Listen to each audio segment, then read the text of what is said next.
Cheese was a small co-op, like there were over 2,000 in the state in the 1800s, and it was like every small co-op. 5 or 6 dairy farmers got together, built a cheese factory so that they brought their milk there so they had an outlet for it.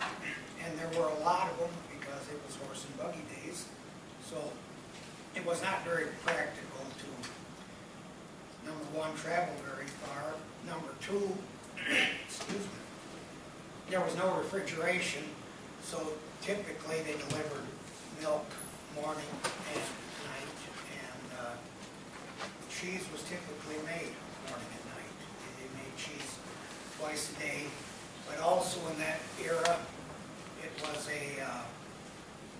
probably a long season, but typically everybody dried their cows up in the winter time, so you had 3 months, probably 3 months off, and that's when they cut their wood for the next season and rained twice.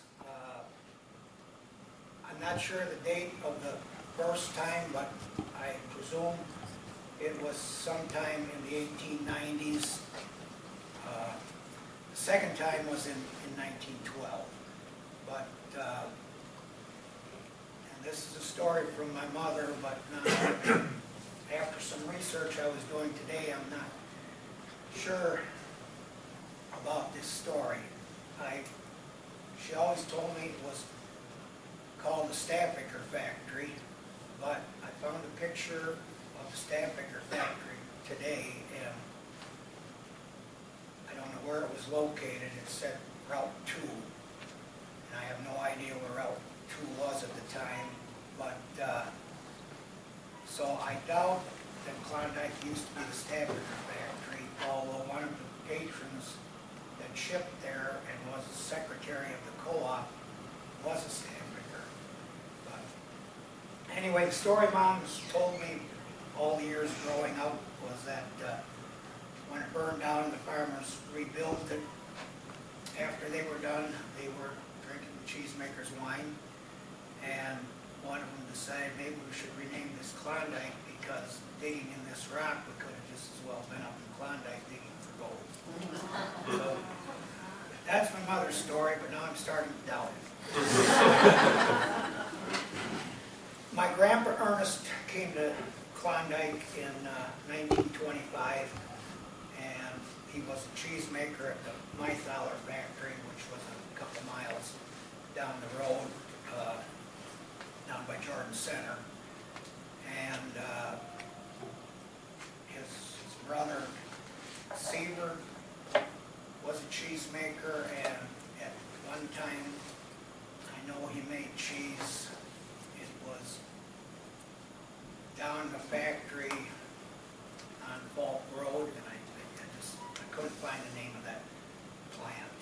And also his brother Emil made cheese, and there again, you know, we think of this too late to gather the history from our parents and stuff, and then all of a sudden there's nobody to get it from. But Grandpa Ernest and Grandma Marie met on Ellis Island as they were immigrating from Switzerland.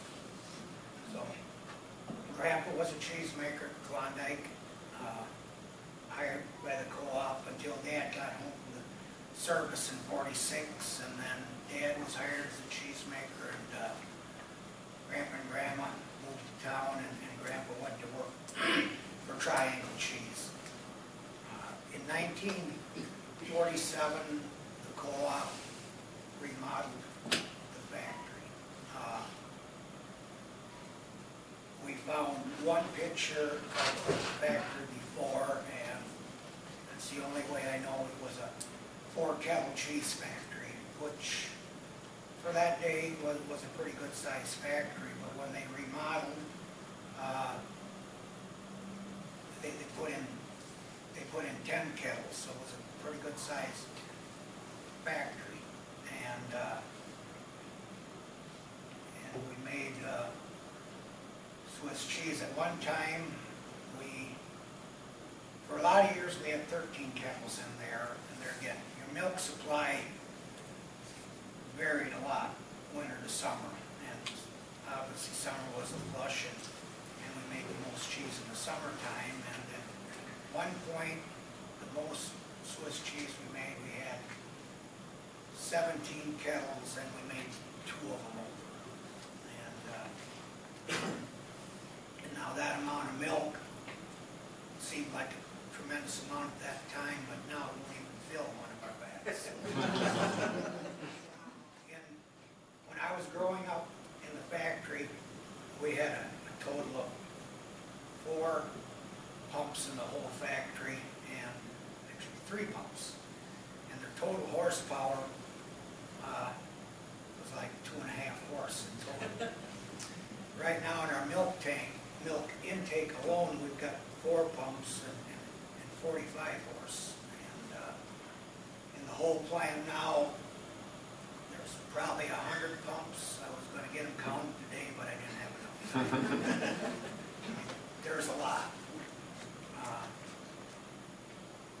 Then in '48, after they built a new making room, they built a cheese cooler that had mechanical refrigeration. Before that, your cooling was basically dug into the ground, and so your 55, 60 degree ground temperature was your cooling, but we actually had mechanical cooling. As I was growing up, we were strictly a Swiss cheese factory. I can remember wheel Swiss. Not a lot, but I do remember the wheels on the press table, wheels in the cellar, and scrubbing wheels. It was pretty brutal work. Wheels had no wrapper on them. They just cured, and you had to scrub them twice a week with salt water or to keep the mold off. But during that time, and while I was little and growing up, I would guess by the time I was 7 or 8 years old, we had probably transitioned totally to block Swiss, or as we called it then, rineless. And then after you pulled it out of the brine tank, you wrapped it in like a plastic wrap. So again, that ended the weekly scrubbing. And along with scrubbing the wheels every week, or twice a week actually, the lids they were on had to get scrubbed after you were done. So there was always lids drying outside. It was a lot of work. And in my mind, Swiss is probably one of the more difficult cheeses to make, strictly because the make process is not like what I call difficult. The difficult part is you do not know for probably 4 weeks at best what you made today, was it okay? Mm-hmm. And there again, you're dealing with, I was old enough to really be in charge. We were done with our Swiss days. We made our last Swiss in 1907, actually. By the time I was in high school, or close to high school, bulk milk was starting to. Bulk milk had been around and in mostly grade A farms, but we had one of our patrons absolutely wanted to put in bulk cooling. So we bought a bulk truck. So that started our bulk milk business, but it was a long transition to get converted totally from canned milk to bulk milk. And I hauled a load of canned milk before I went to school every morning through my junior and senior years. And I think we were in the can business probably close into the 68, 69, and to finally make the last transition, one guy just was not going to buy bulk coolers. So Dad bought him a bulk cooler and we just charged him a few cents a hundred to and one of the happiest days of my life was the day the can washer left the factory.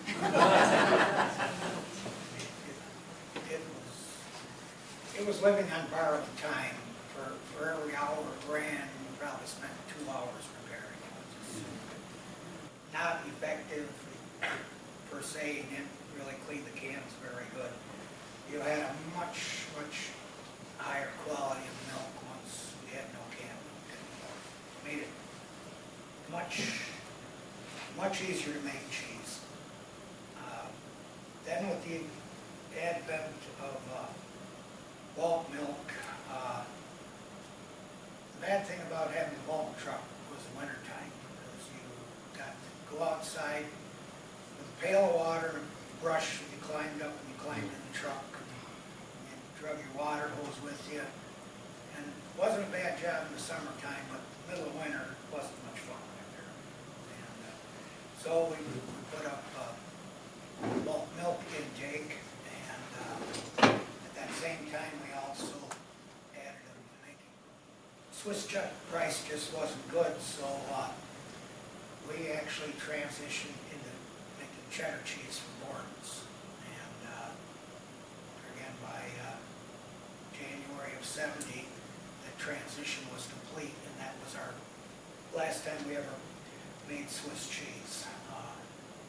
Maybe 6 months later, all the kettles came out, and in the kettle space, we put in more vats. '72, we put our first silo in.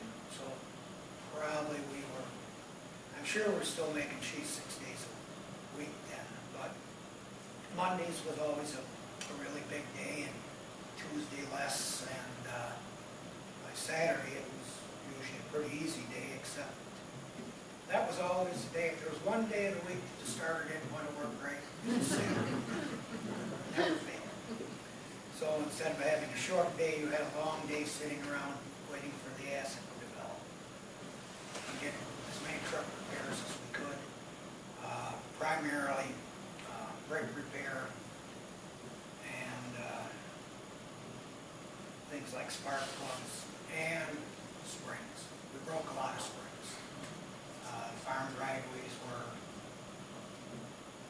Farm driveways themselves probably weren't too terrible, but at that time, an awful lot of the places we went, the milk house was right in the farmyard, and some pretty steep, over rocks and things like that. So springs were a big issue. So we got very good at doing race dirt track stock car for 9 years through the '70s, and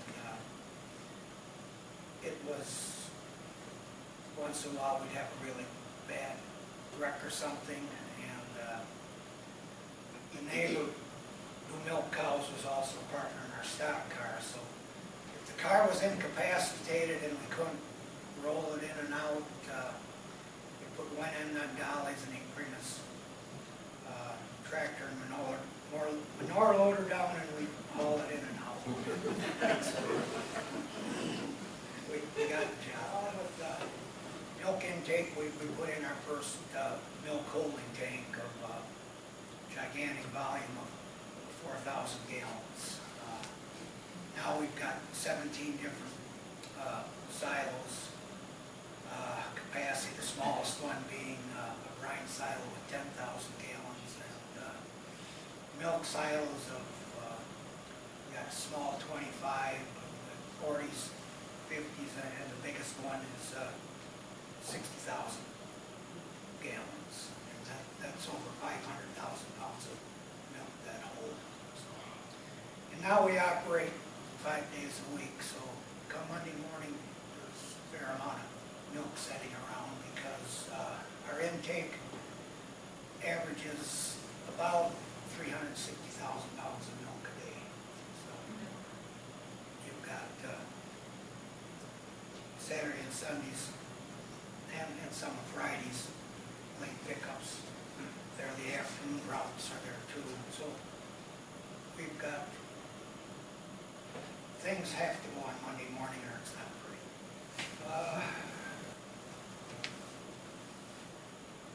In 1972, my brothers Dave and Steve and I, Mom and Dad, formed a family corporation.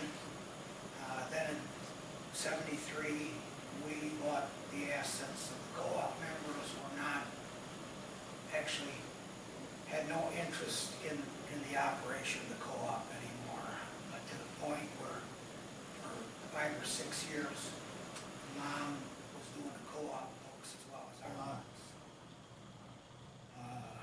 Myself, one of our hired men and our neighbor, I think we went to Warren that morning or something, and when he saw the shape we were in to milk the cows that night, that was the last Sunday we didn't make cheese for several months.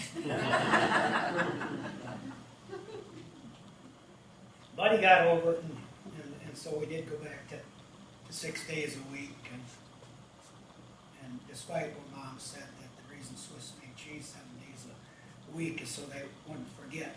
It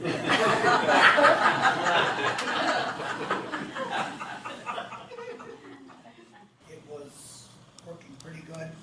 After that, Dad purchased what's called deep make vats. Instead of all the little vats with 10 to 15,000 pounds of milk in them, these held 35,000 pounds of milk. But you couldn't lean over a vat that big and work your cheddar or anything else. Along with those came finishing tables. You made your cheese in the big vat, you cooked your curd up, then you pumped the curd away onto the finishing table and drained your whey, and you had a table that you were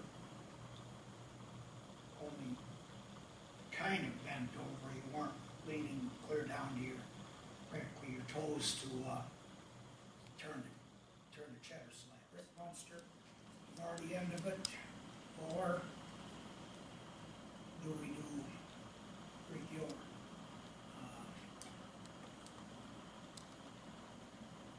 My nephew Adam did a tremendous amount of research, work with Center for Dairy Research, and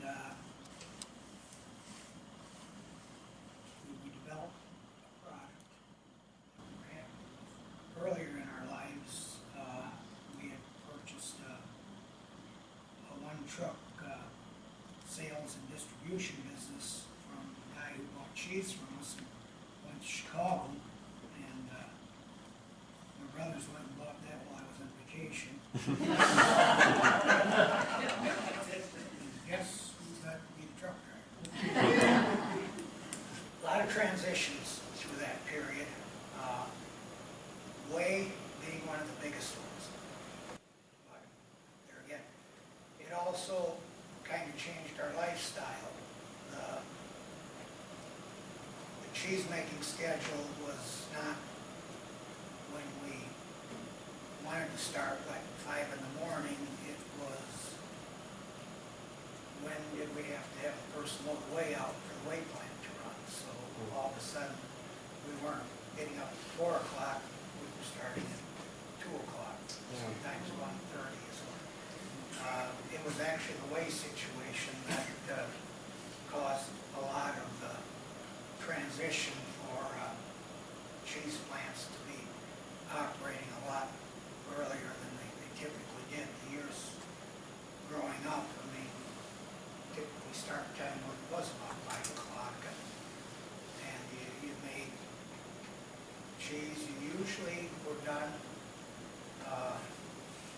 able to sit down for dinner by 1, and heaven forbid if